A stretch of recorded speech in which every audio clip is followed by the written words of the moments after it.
Hi there, welcome to BSF Recovery Team. Look at this, I found a fuel tank for the Sno-cat.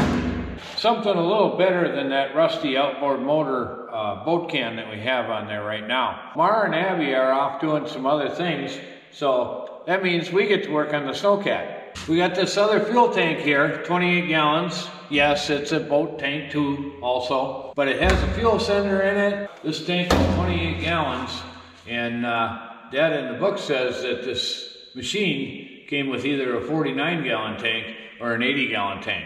I hope we aren't going to be running out of fuel all the time. So we'll have to see how this thing is on mileage.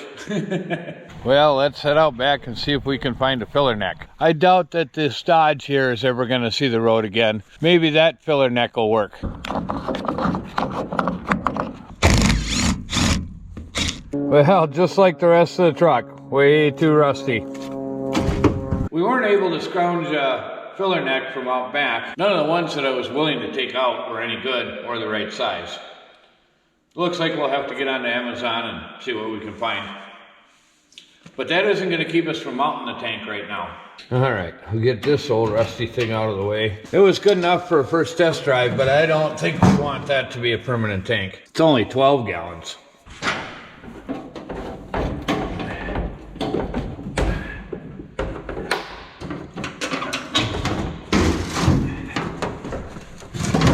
All right, let's see what we got here. Yuck. All right.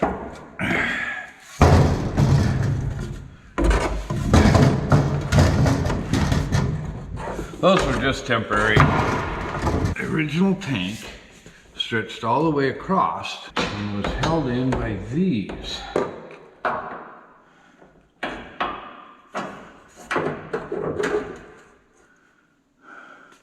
Wow, that was a big tank. Well, our tank won't even stretch all the way across. So we're gonna have to do something else. 52 inches by 18 inches. I'm thinking the best thing would be is to actually find a plate to fill up the gap. Well, I scrounged out back and I didn't find anything that would fit the bill.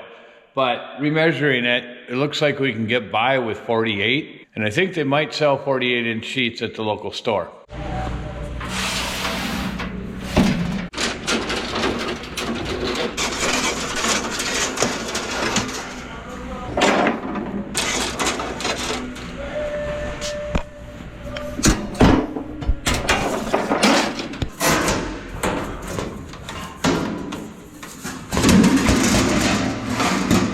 Well, I think that'll work, but we better give it some support underneath.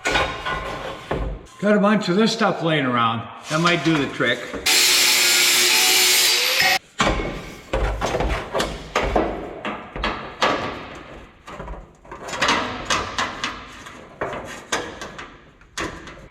Well, we'll do it like that. And then some like that, only on the bottom. That should do.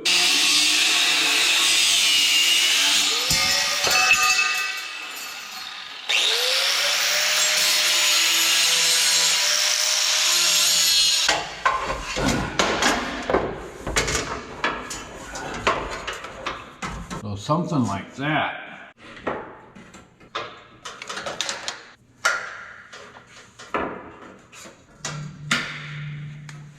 Kind of like that.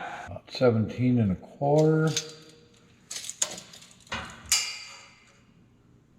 About 17 1/4. All right, time to start drilling holes. Stuff like this, I like to bolt together rather than weld. In case I want to make changes, it's much easier, or in case I need access to something.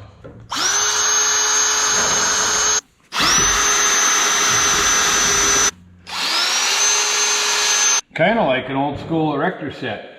We cut this piece too. We're going to put this under here just to keep it square while we transfer the pattern and the holes to the piece of sheet steel that we got.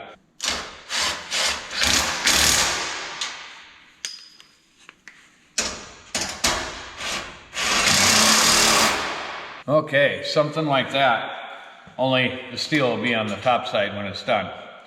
This is the way we got to do it when we don't have all that fancy equipment and those CAD programs, cardboard, you know. So looks like we got to trim this down to about 17 1/4.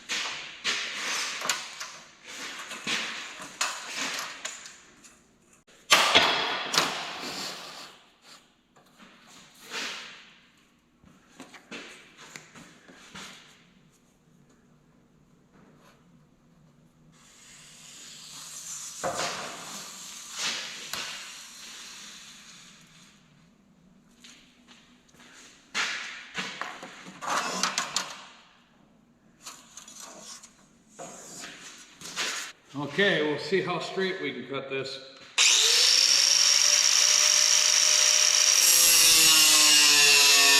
So far, so good.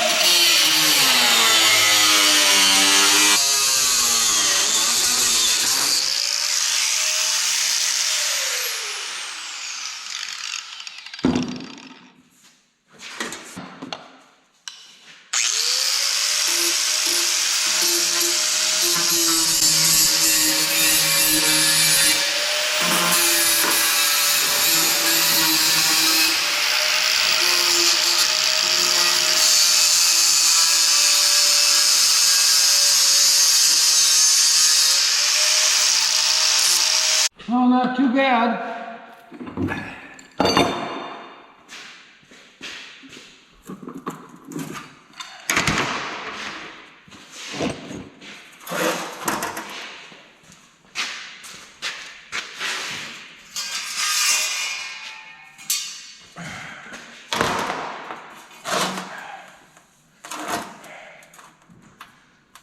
Now, we take this apart, start transferring some holes.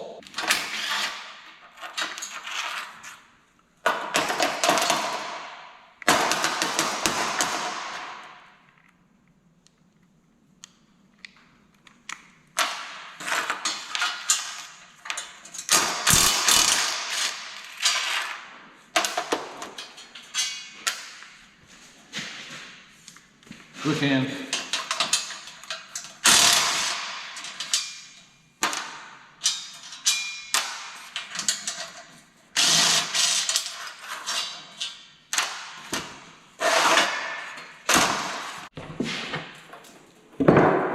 I want to drill into my table.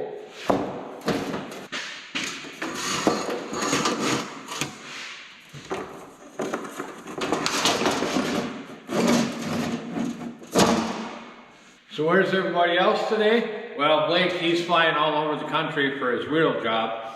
And Gene, well, he's off to another drag race. Well, we're at it again.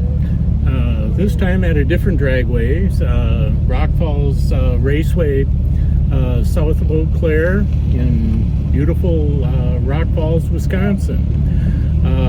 Yeah, it's a heck of a place to have a drag race, and this is all pre-1966 vehicles that are being drag raced here.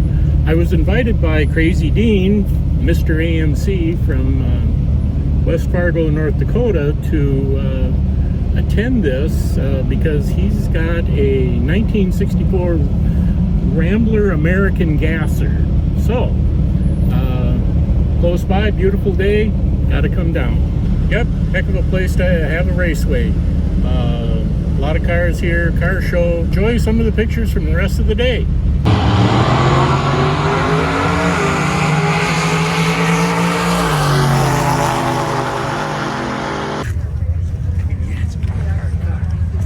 And who cares about a square body when you find one of these, that 64 to 66 Chevrolet GMCs.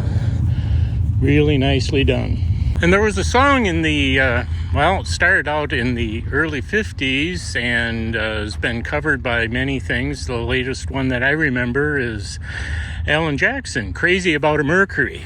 And this is a beautiful car, beautiful Monterey woody wagon, along about a 56 vintage. Anyways, just a beautiful car. International. Probably a silver diamond.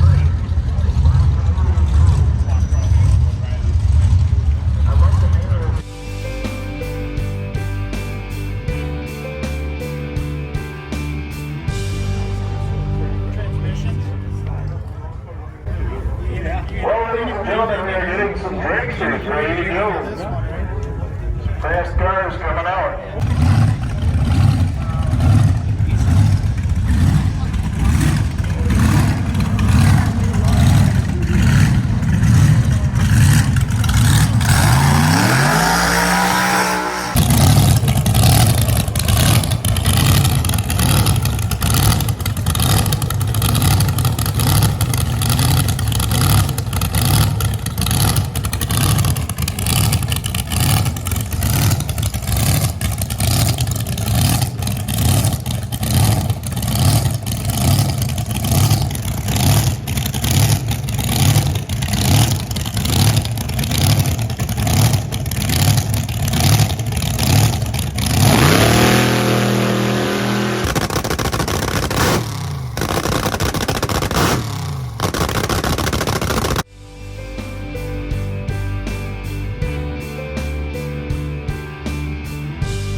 Just when I thought I saw it all, I saw something else.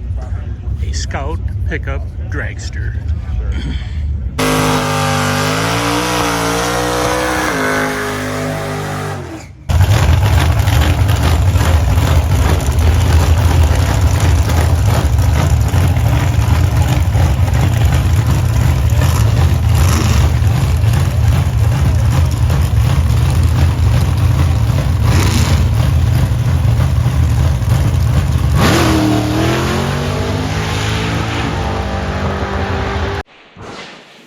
There they are.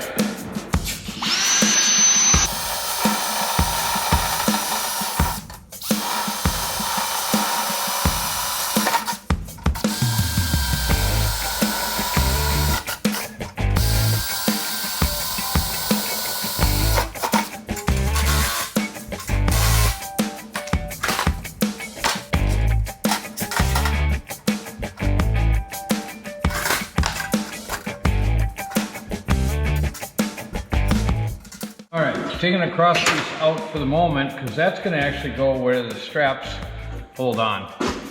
We haven't quite calculated that out yet. So,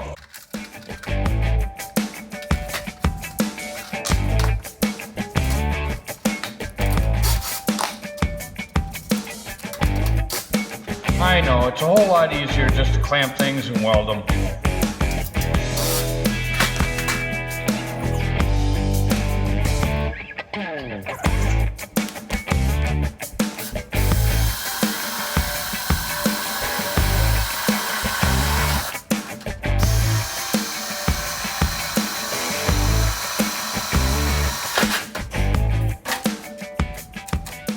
That ought to work pretty good. Suppose we better go see how this fits in the Sno-cat.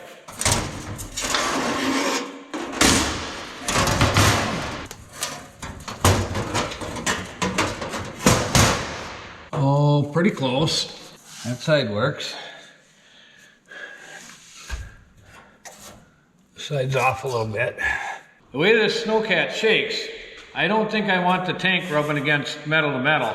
So we got some, I don't know, fiber here that I think they're slides for rollback. I got them from a company that was going out of business, throwing a bunch of stuff away that used to build tow trucks. So I think we'll cut and drill some of those for the spacing of the straps so the tank sits on something a little softer than metal. Won't be rubbing metal to metal. There we go. That'll be good for the tank to sit on. All right, well, I blew everything apart because even though some of those guys down in the Southwest can get away with bare steel, up here in Wisconsin, it needs to be painted.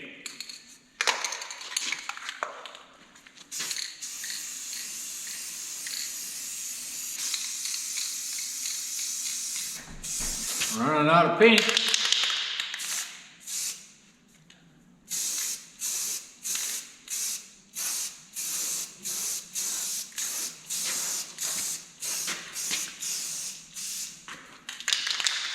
Looks like we had just enough. All right, we'll let that dry and then we'll get back at it. Not sure if it'll be in this video or the next one. If it's the next one, thanks for watching. BSF Recovery Team. Keep wheeling, be safe out there, and maybe we'll see you in the woods.